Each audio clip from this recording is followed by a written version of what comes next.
The Midnight Hauntings.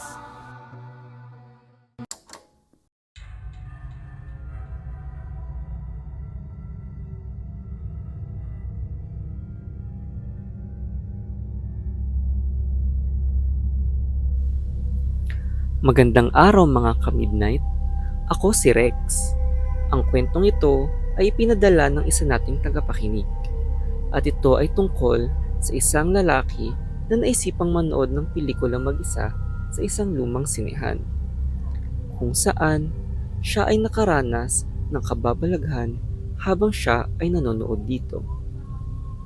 Marami sa atin ang nakaranas ng kababalaghan sa mga lugar kung saan madalas ay hindi matao o kaya naman tuwing tayo'y mag-isa lang.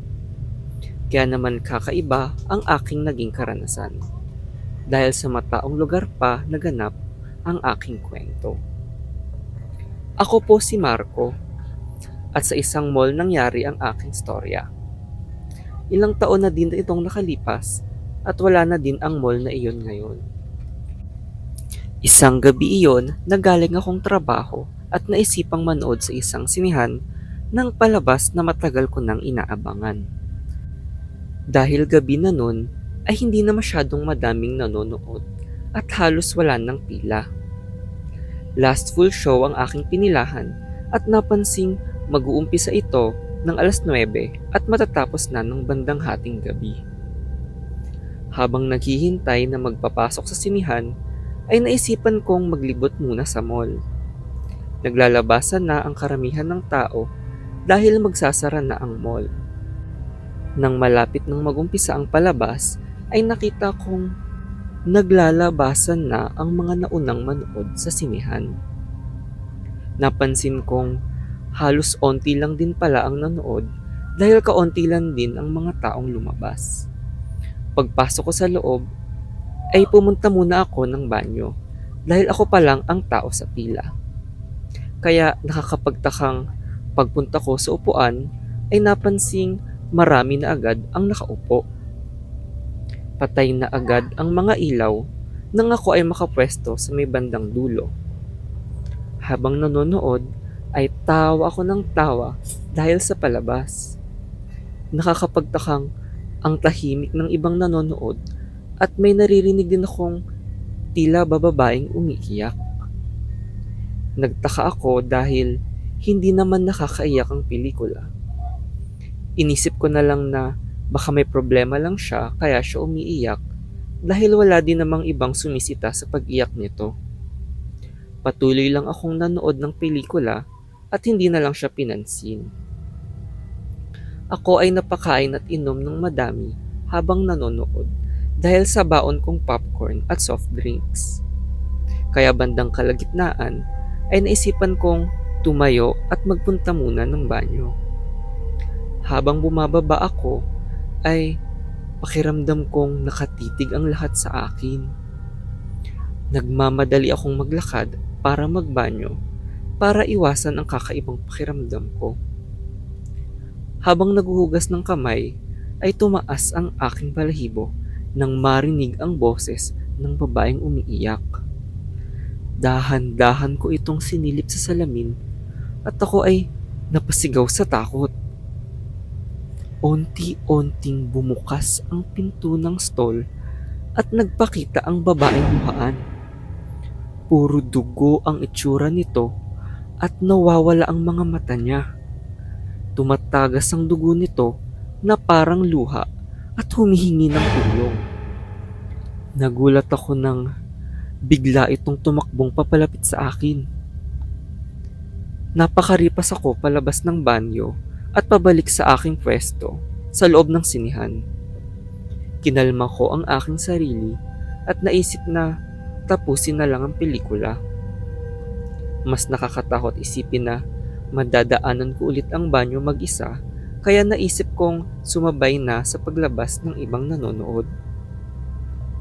Habang ako ay nanonood ay nakaramdam ako ng antok. Naisip kong dala na rin siguro ito ng dami kong nakain at sa aking biglang pagtakbo kaya ako napagod at inaantok. Nararamdaman ko na ang pagpikit ng aking mga mata hanggang sa makaidlip na ako. Bigla akong naalimpungatan at napansin na tapos na pala ang pelikula dahil mga pangalan na lang ng tao ang lumalabas. Nagtaka ako dahil napansin kong mga nakaupo pa din lahat ng mga tao sa loob ng sinihan at tila ba nakatitig sila sa akin. Pagbukas ng ilaw ay tumaas ang aking mga balahibo dahil wala ni isang tao pala dito. Ako lang mag-isa ang nanonood at walang ibang taong mga nakaupo. Kinilabutan ang buo kong katawan kaya dali-dali akong bumaba para makauwi na dito. Paglingon ko ay biglang tumambad ang napakaraming tao sa aking likuran. Kasama ang multo ng babaeng nagpakita sa akin sa banyo. Palapit sila ng palapit sa akin at humihingi ng tulong. Sa takot ko ay muntik na akong madapa sa paglabas. Dali-dali akong kumaripas ng takbo para hindi nila ako mahabol. Sa aking takot ay hindi ko na namalayan na ang tahimik na ng buong mall at patay na ang mga ilaw dito. Naisipan kong tumingin muna sa aking paligid at lalo akong nanlamig. Sarado na ang buong mall at wala ng ibang tao dito bukod sa akin. Tila ba nalimutan nilang nandito pa ako. Nagpanik ako dahil hindi ko alam kung paano makakalabas dito, lalo na't hinahabol ako ng mga kaluluwang galing sa loob ng sinihan. Madilim na ang paligid at pagtingin ko sa aking relo ay 12:00 na ng hating gabi. Maya-maya ay narinig ko na naman ang iyak ng isang babae na tila ba malapit na sa akin. Kaya nagmamadali akong tumakbo papunta sa exit ng mall na ito. Mabuti na lang ay naaninag ko ang isang gwardyang rumoronda at humingi ng tulong. Nagulat ako nang kalmado lang niya akong inasistihan palabas. Hindi daw kasi ito unang beses na may naiwan sa loob ng sinihan na iyon.